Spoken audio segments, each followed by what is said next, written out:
이제 두 번째 시간입니다. 지난 첫 번째 시간에는 노아 시대에 하나님께서 도시 문명의 건설로 인해서 만연된 죄악을 심판하시고 노아를 통하여 구원 역사를 이어간 그러한 기록을 우리가 살폈습니다. 노아가 새로 구원 역사를 시작할 때에 그가 한 일이 포도원 농부가 된 것이라고 했고요. 그래서 땅과의 관계를 회복함으로써 다시 새로운 구원 역사를 시작했다.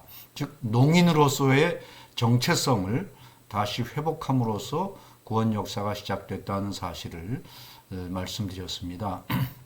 자, 그런데 오늘은 그 뒤를 이어서 그 심판 이후에도 역시 인간들이 모여서 성을 쌓고 탑을 세우면서 교만을 부리는 그런 대목을 우리가 대하게 됩니다. 여러분 잘 아시듯이 바벨탑 사건이죠. 창세기 11장 4절을 보면 또 말하되 자 성읍과 탑을 건설하여 그 탑 꼭대기를 하늘에 닿게 하여 우리 이름을 내고 온 지면에 흩어짐을 면하자 이렇게 말하고 있는 것을 볼 수가 있습니다.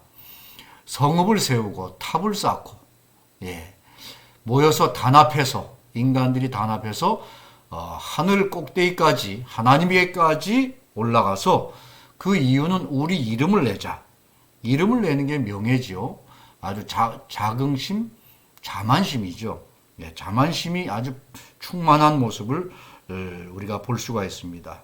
그러면서 우리끼리 단합해서 흩어짐을 면하자 하는 인간의 어떤 교만과 자만의 모습을 볼 수가 있습니다. 자, 하나님께서 또 이 인간들의 이 행태를 보시고 또 심판을 결심하시죠. 여호와께서 거기서 그들을 온 지면에 흩으셨으므로 그들이 그 도시를 건설하기를 그쳤더라. 그랬습니다. 하나님께서 그 도시 건설을 중단시킨 거죠. 사람들이 이렇게 뭉치고 모여서 도성을 세우고 도시를 건설하면 겸손해지기가 참 불가능한 것 같습니다. 교만해지는 것이죠. 오늘날 여러분 도시를 보십시오. 오늘날 우리가 살아가고 있는 도시, 큰 도시일수록 인간의 교만과 자만이 차고 넘치는 것을 우리가 볼 수 있지 않습니까? 예나 지금이나 인간끼리 이렇게 모여서 밀집해서 살게 되면 도시를 건설해 살게 되면 자만과 교만심이 이렇게 넘치는 것을 볼 수가 있습니다.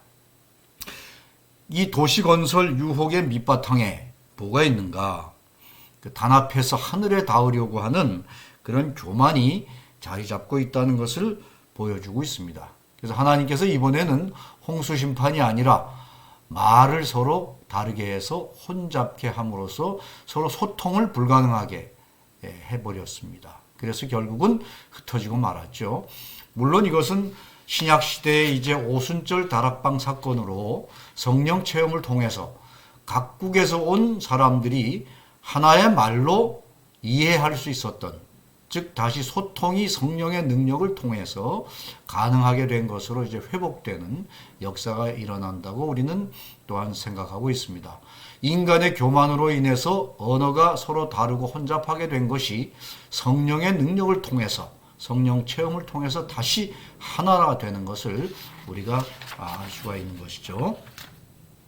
자, 이렇게 도시 문명에 대해서는 하나님께서 계속 심판하고 계신 것을 우리가 볼 수가 있습니다. 자, 그러면 이제 원역사 11장까지는 이제 그러한 기록이 되어 있고요. 12장부터가 이제 족장사죠. 아브라함으로 시작되는 족장사가 이제 기록되어 있는데 이 족장사는 우리에게 또 무엇을 말해주고 있는가? 농의 입장에서 한번 생각해 볼 필요가 있다고 여겨집니다. 먼저 아브라함의 아버지는 여러분 아시죠? 데라입니다. 이 데라가 살던 곳이 원래 어디입니까? 우르입니다. 우르는 어디죠? 메소포타미아 문명의 가장 중심 도시, 당시로서는 아주 화려한 도시 문명이 건설되었던 곳이 바로 우르입니다. 그런데 이 데라가 우르를 떠나는 것으로부터 구원 역사가 시작됩니다. 창세기 11장 원역사의 마지막을 보게 되면 데라가 그 아들 아브라함과 하란의 아들인 손자 롯과 그의 며느리 아브라함의 아내 사레를 데리고 갈대아인의 우르를 떠나 가나안 땅으로 가고자 하더니 하란에 이르러 거기 거류하였으며, 이렇게 기록하고 있는 것을 볼 수 있습니다. 왜 이렇게 당대 최고의 도시 문명권을 벗어나는 것으로부터 구원 역사가 시작될까? 이건 상당히 우리에게 생각하게 해주는 하나의 대목입니다. 도시 문명을 계속 심판하셨던 하나님께서는 이제 아브라함을 통해서 족장사를 시작하시기 직전에 아브라함의 아버지인 데라로 하여금 가족을 이끌고 우르를 떠나는 것으로부터 구원의 역사를 시작하고 계신 것을 우리가 볼 수가 있습니다. 근데 데라는 가족들을 데리고 하란에 와서 이제 정착해서 살다가 거기서 이제 세상을 떠나는 것으로 기록하고 있습니다. 하란은 또 어디입니까? 하란은 옛날 아시리아 지역의 아주 큰 또 도시입니다. 거기도. 예. 그러니까 데라까지는 도시에서 도시로 이전해서 살았죠. 그런데 하나님께서는 이제 이 하란에 머물고 있던 아브라함에게 명령하십니다. 여호와께서 아브라함에게 이르시되 너는 너의 고향과 친척과 아비의 집을 떠나 내가 네게 보여줄 땅으로 가라. 유명한 아브라함의 소명 이야기입니다. 너의 고향과 친척과 아비의 집을 떠나라. 이것은 그 당시로서는 거의 죽음을 의미한다고 볼 수 있습니다. 고향을 떠나고 친척을 떠나고 아비를 떠나서 어떻게 살 수가 있습니까? 예. 그런데 하나님께서는 지금 그걸 떠나라고 말씀하고 있습니다. 그래서 아브라함은 조카 롯과 식구들을 다 데리고 이제 하란을 떠나게 되죠. 즉 하란이라고 하는 도시를 다시 벗어나서 하나님께서 약속해 주시는 가나안 땅을 향해서 이제 명령에 순종해서 가게 됩니다. 자, 이렇듯 인간이 자기 능력으로 화려하게 살 수 있는 그런 도시는 인간을 유혹하고 교만하게 만들고 결국 하나님한테 대적하게 만들기 때문에 하나님께서는 구원 역사를 이루어 나가시는 데 있어서 그 도시를 떠나라고 하면서 구원 역사를 시작하고 있는 것을 볼 수가 있는 것이죠.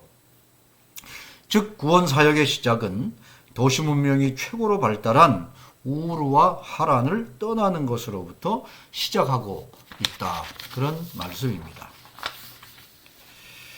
자, 그런데 이제 아브라함이 기근이 들어가지고 애굽으로 잠시 피신한 적이 있습니다. 기록을 보면 창세기 12장에 보면 애굽으로 잠시 피신한 적이 있고요. 근데 그때에 아브라함이 누이라고 이렇게 자기를 부인의 사례의 신분을 이제 부인이라고 하지 않고 누이라 그래라 라고 이제 신분을 속이죠. 그러니까 바로가 사례를 보고 대단히 이쁘고 아리답기 때문에 그 고관들과 고관들이 이 애굽왕 바로에게 이 사례를 이렇게 소개해서 갖다 시중들게 만드는 대목이 나옵니다. 12장 15절을 보면 바로의 고관들도 그를 보고 바로 앞에서 칭찬함으로 그 여인을 바로의 궁으로 이끌어들였다. 즉 사례를 이제 바로 왕이 자기 마음대로 이제 하기 위해서 이끌어들인 거죠. 그랬는데 이제 하나님께서 가만 계시지 않았죠. 내려치셨습니다. 그래서 마침내 이 사람들이 보통 사람들이 아니구나, 하나님의 사람이구나 하는 것을 바로 왕이 알고 내보내주지요. 바로가 사람들에게 그의 일을 명하매 그들이 그와 함께 그의 아내와 그의 모든 소유를 보내었더라 그랬습니다. 아브라함과 아내 사레와 모든 소유를 내보냈다 그랬습니다. 자, 근데 이거를 보면서 우리가 알 수 있는 게 있어요. 뭐냐 하면 바로 이 이집트의 이 도시 문명, 바로 왕으로 대표되는 그런 왕권 체제, 그리고 도시 문명, 이 체제는 지배자가 자기 마음대로 권력을 휘두르는 체제입니다. 즉 도시 문명을 지배하는 지배자는 이렇듯 인권을 사람을 존중하지 않고 자기의 욕망을 충족시키는데 마음대로 권력을 휘두르고 있는 것을 볼 수가 있죠. 즉 도시 문명의 왕권 지배 체제는 권력으로 모든 것을 제 마음대로 좌지우지하는 횡포를 부리고 있는 것을 우리가 여기서 볼 수가 있습니다. 하나님께서는 이 횡포로부터 그들을 다 구원하셨죠. 자, 이제 아브라함과 롯이 이제 그곳을 떠나서 이제 가나안 땅으로 이제 가는 도중에 이제 머물러서 또 가축을 데리고 다니니까요. 이렇게 자주 이동을 다니지 못하고 또 한 곳에 잠깐 있다가 또 떠나기도 하고 이렇게 이제 유목인의 생활을 하고 있는데요. 성경에 보게 되면 아브라함과 롯의 이 가축과 소유가 굉장히 증가했다. 이렇게 기록되어 있습니다. 그리고 당시에 이제 유목을 하게 되면 가장 중요한 게 물입니다. 야곱의 우물을 여러분 기억하시겠지만 물이 없으면 가축을 기를 수가 없죠. 근데 가축이 늘어나고 소유가 늘어나니까 이 아브라함의 가축을 치는 목동들과 롯의 가축을 치는 목동들 간에 갈등이 발생하기 시작했습니다. 그 갈등은 여러 가지 이제 사료, 축지의 문제도 있겠고, 더 갈등의 주요 요인은 주로 물이었습니다. 물 부족으로 인해서 발생하는 갈등이 많게 됐죠. 그래서 아브라함이 롯에게 이제 제안을 하지 않습니까? 예, 이제 우리가 너무 소유가 많으니 이게 같이 댕기기가 좀 어렵다. 우리가 서로 이제는 따로따로 분가하는 게, 헤어지는 게 좋겠다. 라고 이제 제안을 하고, 내가 좌하면 내가 우하겠고, 내가 우하면 내가 좌하겠다. 이래서 양보의 모습을 아브라함이 먼저 이제 보이고 있죠. 그래서 결국은 롯이 이제 새로운 땅을, 요단 지역 땅을 선택해서 가게 됩니다. 그 땅이 그들이 동거하기에 넉넉하지 못하였으니 이는 그들의 소유가 많아서 동거할 수 없었음이니라. 예, 그래서 아브라함이 제안을 했고요. 롯이 결국 떠나게 되는데 롯이 향한 곳이 중요합니다. 창세기 13장 10절에서 12절 말씀을 제가 한번 보겠습니다. 이에 롯이 눈을 들어 요단 지역을 바라본즉 소알까지 온 땅에 물이 넉넉하니 여호와께서 소돔과 고모라를 멸하시기 전이었으므로 여호와의 동산 같고 애굽 땅과 같았더라. 예. 여호와의 롯의 눈으로 볼 때에 그곳이 요단 지역을 보니까 여호와의 동산 같고 애굽 땅과 같았다. 그렇게 보였던 거죠. 그래서 롯이 요단 온 지역을 택하고 동으로 옮겼다. 동쪽으로 갔다 그랬습니다. 그래서 아브라함은 그냥 가나안 땅에 거주하였고 롯은 그 지역의 도시들에 머무르며 그 장막을 옮겨 소돔까지 이르렀다 그랬습니다. 롯은 도시에 머물렀다. 그리고 소돔성까지 이르렀다. 그랬습니다. 그러니까 롯이 결국 선택한 곳은 소돔성이었습니다. 도시였습니다. 그런데 롯이 볼 때의 그 지역은 여호와의 동산 같고 애굽 땅, 기름진 애굽 땅과 같았다. 그의 눈에는 그렇게 보였던 것이죠. 예. 자, 이 롯이 선택해서 간 이 소돔 지역은 어떤 곳이었습니까? 여러분 사실 지난 시간에 잠깐 말씀드렸지만 도시는 이게 성을 쌓게 되고 성을 쌓으면 지배자가 들어서게 되고 지배 계급이 생기고 군인이 생기고 방어해야 되고 또 침략도 합니다. 즉 도시를 건설하게 되면 도시와 도시 사이에 전쟁과 약탈이 일어나게 됩니다. 바로 창세기가 그걸 기록하고 있습니다. 14장 1절과 2절 말씀을 보게 되면 당시에 시날왕 아무라벨과 엘라살왕 아리옥과 엘람왕 그돌라오멜과 고임왕 디달이 소돔왕 베라와 고모라왕 비르사와 아드마왕 시납과 스보임왕 세메벨과 벨라고 소아람과 싸우니라. 그렇게 되어 있습니다. 즉 도시와 도시가 굉장히 지금 많은 걸 볼 수가 있죠. 네, 시날왕, 엘라살왕, 엘람왕, 고임왕, 소돔왕, 고모라왕, 아드마왕, 스보임왕, 소알왕, 굉장히 많습니다. 이런 각 도시와 도시 사이에 서로 동맹을 맺어서 이제 전쟁을 하게 되는 것이죠. 이 네 왕이 소돔과 고모라를 침공했습니다. 그래서 모든 재물과 양식을 빼앗아가고 소돔에 거주하는 조카 롯도 사로잡고 그 재물까지 노략하여 갔다. 예, 소돔과 고모라가 지금 침략을 당했어요. 네 사람의 왕이 동맹을 맺어서 침략한 거죠. 재물과 양식을 빼앗았다. 그리고 조카 롯도 사로잡혔고 그가 가진 재물까지도 다 노략해서 가져갔다 그랬습니다. 참 이 도시를 택한 이 롯이 당한 그런 지금 사건입니다. 이것을 통해서 우리가 알 수 있는 것은 도시 문명의 속성은 전쟁과 약탈,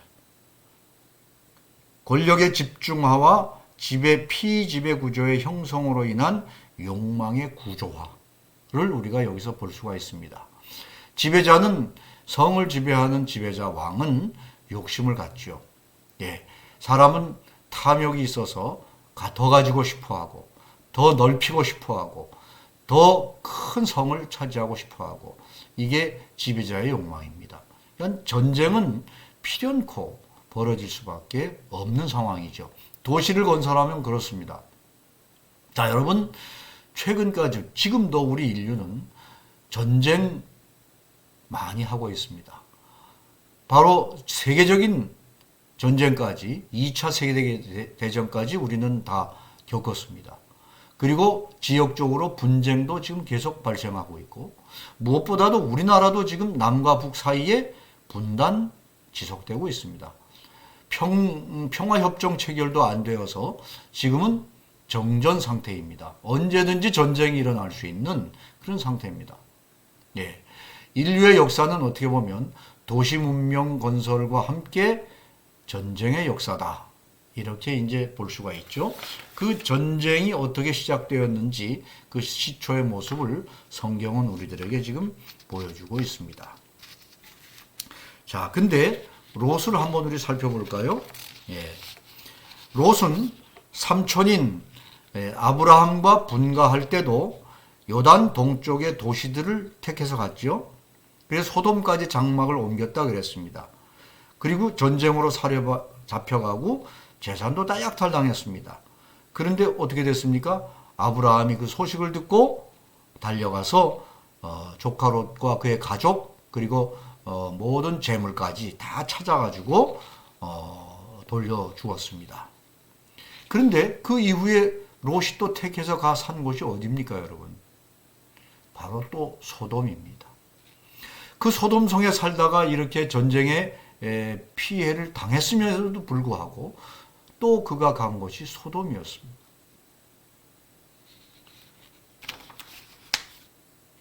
참 이것을 보면 도시에 살고 싶어하는 인간의 본성이 얼마나 강한가 하는 것을 우리가 볼 수 있어요. 그가 소돔성에 있다는 기록이 19장 1절에 보면 있습니다. 저녁 때에 두 천사가 소돔에 이르니 마침 롯이 소돔 성문에 앉아 있다가 즉 천사가 지금 소돔성에 내려와서 살피고 어떻게 살고 있나 하나님께 이제 거하기 위해서 이제 왔는데 그 소돔 성문 앞에 앉아 있는 롯을 천사들이 발견한 것이죠. 네. 참 롯은 이렇게 보면 어떻게 보면 이 도시를 그리워하고 도시에 살고 싶어하는 인간의 본성을 보여주는 대표적인 인물이다. 저는 그렇게 이제 보고 싶습니다. 여러분 한번 생각해 보세요. 우리나라 60년대, 70년대, 80년대 엄청난 이농 현상이 발생했었죠. 도시로 전부 왔습니다. 왜 그랬을까요? 예, 도시가 살고 싶은 곳으로 생각되기 때문입니다. 농촌에서 고생하면서 농사짓고 사는 게 힘들어서 도시에 가면 돈도 벌 수 있고 또 인간의 참 또 즐거움, 인간을 즐겁게 해주는 여러 가지 일들이 놓여 있고 무엇보다도 익명성이 도시에 살고 싶어하는 사람에게 아주 상당히 유혹적인 것입니다. 시골에 살면 바로 다 마을 공동체 내에 있기 때문에 다 알지요. 저 누구 집의 자식이라는 걸 다 알지만 도시에 오면 모릅니다. 제가 누군지 저 사람이 누군지 전혀 알지 못하죠. 그러니까 사람들이 나를 모르기 때문에 상당히 자유롭게 말하고 행동할 수가 있습니다. 내 마음대로. 그것이 인간에게는 또 하나의 유혹이죠. 그 익명성이 도시에 살고 싶어하는 그런 유혹의 하나입니다. 자, 결국 이 소돔과 고모라 도시도 결국 하나님의 심판을 받아서 멸망당하게 됩니다. 노아 시대에 하나님의 심판이 있었고요. 그 다음에 바벨탑 사건으로 심판이 있었고요. 이제 족장 시대에 들어와서 소돔과 고모라라고 하는 도시 역시 하나님의 심판을 받아서 멸망당하고 맙니다. 18장 20절을 보게 되면 여호와께서 또 이르시되 소돔과 고모라에 대한 부르짖음이 크고 그 죄악이 심히 무거웠다. 네. 너 어떻게 참 이 죄악이 만연했는지 그 부르짖음이 컸다. 그 죄악이 심히 무거웠다. 그래 결국은 아브라함이 간구하지 않습니까? 거기에 소돔성의 조카네 가족도 살고 있고 그런데 또 소돔이 이게 심판당하면 어떡하겠습니까? 그래서 하나님께 기도하면서 약조를 맺잖아요. 의인 50명만 있으면 살려주시겠습니까? 점점 내려가서 결국은 10명까지 내려가죠. 의인 10명 있으면 멸하시지 않겠습니까? 하나님께서 그러겠다고 답변하셨습니다. 그런데 의인 10명도 없었습니다. 마침내 하나님의 심판을 받고 말았죠. 도시라는 게 그런 곳입니다. 의인이 살 수 없는 곳입니다. 의인이 살기가 힘든 곳이죠. 네. 인간을 교만하게 만들고 성적으로 타락시키는 현장임을 소돔 고모라 심판 사건을 통해서 우리는 알 수가 있습니다. 네. 왜 이렇게 도시 문명은 계속해서 하나님의 심판을 면치 못하고 있는 것일까요? 의인이 살지 못하는 곳, 그것이 바로 도시구나 하는 것을 가르쳐 주고 있는 것입니다. 아브라함과 롯이 결국 차이가 무엇인가? 아브라함은 하나님의 명령에 따라서 가나안 땅에 머무르고 유목농민으로 나그네처럼 떠돌며 하나님을 의지해서 살았지만 롯은 자신의 눈에 보기에 화려하고 여호와의 물된 동산처럼 보이는 소돔성을 택하여 그 도시 문명에 동화되어서 살다가 결국은 불심판을 받았습니다. 이게 아브라함과 롯의 선택의 차이입니다. 아브라함은 선택권을 롯에게 먼저 양보했습니다. 그리고 도시를 택하지 않았습니다. 하나님의 명령에 순종해서 살았습니다. 겉을 보고 따라가지 않았습니다. 그렇지만 롯은 어땠습니까? 롯은 도시를 택했고, 그리고 자기 눈에 보기에 아주 멋있게 보이는 곳을 택했습니다. 결국 소돔성에 가서 살았는데 심판받았죠. 자, 아브라함과 롯, 이 두 사람이 선택한 길이 어쩌면 오늘 우리 인류에게 선택을 요구하고 계신 그런 대목은 아닐까요? 예. 아브라함의 길을 가는 인류는 구원을 받을 수 있지만 롯의 길을 가는 사람들은 결국은 심판받고 만다 하는 사실을 오늘 말씀은 우리에게 가르쳐 주고 있는 것으로 생각이 됩니다. 예. 여러분은 어느 길을 택하시겠습니까? 요즘도 목회하는 우리 신학생, 이제 신학교를 졸업하는 분들을 보면 거의 다 도시로 갑니다. 네. 도시교회를 다 선망의 대상이죠. 농촌교회 별로 가려고 하지 않습니다. 신학교 내에도 농촌교회로 가겠다고 처음부터 생각하고 이렇게 계획하고 뜻을 세우는 사람 별로 찾아보기 어렵습니다.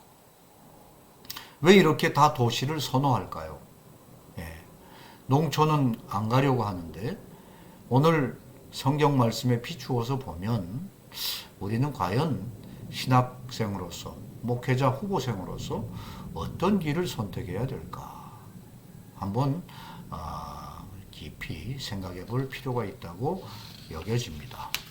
여러분, 우리 신학생들, 목회자 후보생들은 이제 시류에 휩쓸려서 살아가서는 안 되지 않습니까? 예.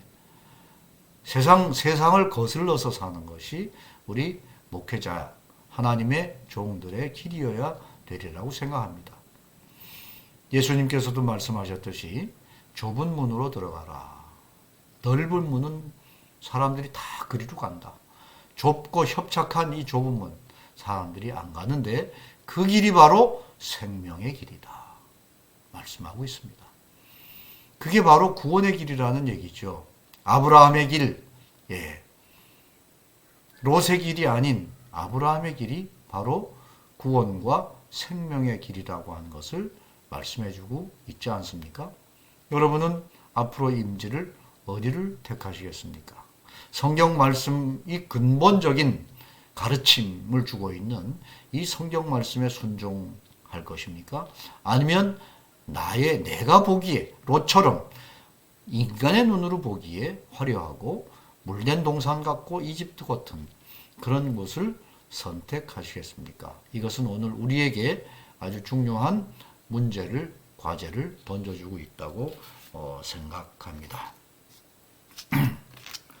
자, 이제 다음으로 넘어가서요. 이제 족장사가 이제 아브라함을 이렇게 쭉 살폈는데 아브라함 이후에 아브라함과 이삭과 야곱으로 이어지죠. 예. 아브라함이 이삭을 바치는 이제 모리아 산에서 바친 사건이 나왔고요. 그 다음에 이삭이 이제 야곱을 낳았죠. 또 야곱은 이제 12아들을 낳게 됩니다. 12지파의 이제 시조들이 되는데 이 야곱이 이 아들 중에 요셉이 있었죠. 근데 요셉이 이 형들에게 미움을 받습니다. 자꾸만 좀 얄미운 그런 언행을 많이 보였습을 특히 또 야곱이 편애를 좀 한 것 같습니다. 그래서 많이 사랑을 했어요. 심부름을 형들을 목동으로 이제 활동하고 있는 가축을 치고 있는 형들에게 심부름을 보냈다가 거기서 또 얄미운 얘기를 해가지고 결국은 미디안 장사꾼들에게 팔려가지고 애굽으로 가게 되죠. 이집트로 팔려가게 됩니다. 자, 야곱이 이 사랑하는 아들 요셉을 잃고 얼마나 상심했겠습니까? 그렇지만 할 수 없이 포기하고 이제 가슴에 묻고 살았겠죠. 그러다가 야곱이 참 이렇게 자손도 번성하고 가축도 번성하고 이렇게 살고 있었는데 또 가나안 땅에 큰 기근이 들었습니다. 근데 요번엔 이 기근이 상당히 오랜 기간, 장기간 이제 기근이 이제 들게 되었죠. 여기 장기간 기근이 드니까 이 애굽에 가면은 곡식이 있다더라 하는 이제 소문이 든 것이죠. 예. 그래서 결국은 애굽으로 이제 자식들을 먼저 보내게 되죠. 양식을 사오기 위해서 자녀들을 보냈는데 이 자녀들이 가가지고 결국은 요셉을 만나게 되지 않습니까? 요셉은 팔려서 애굽에 갔다가 바로 왕의 꿈을 잘 해몽을 한 덕분에 총리가 되었다 그랬습니다. 네. 그 총리가 되어서 권력자가 된 거죠. 즉 바로 왕 바로 밑에 최고의 권력자가 되어서 이제 나라를 통치하는 그런 엄청난 권력을 가진 사람이 되었습니다.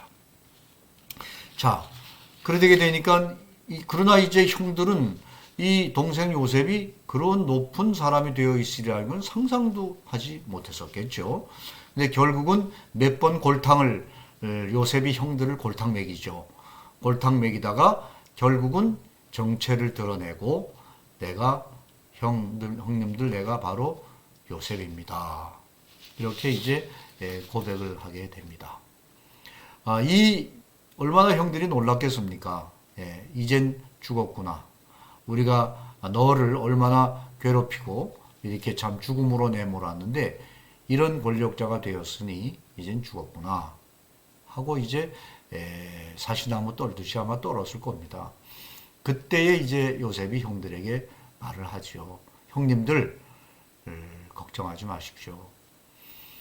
하나님께서 우리 가문을 구원하시기 위해서 형님들보다 먼저 저를 이곳으로 보내셨습니다. 참 위대한 신앙 고백입니다.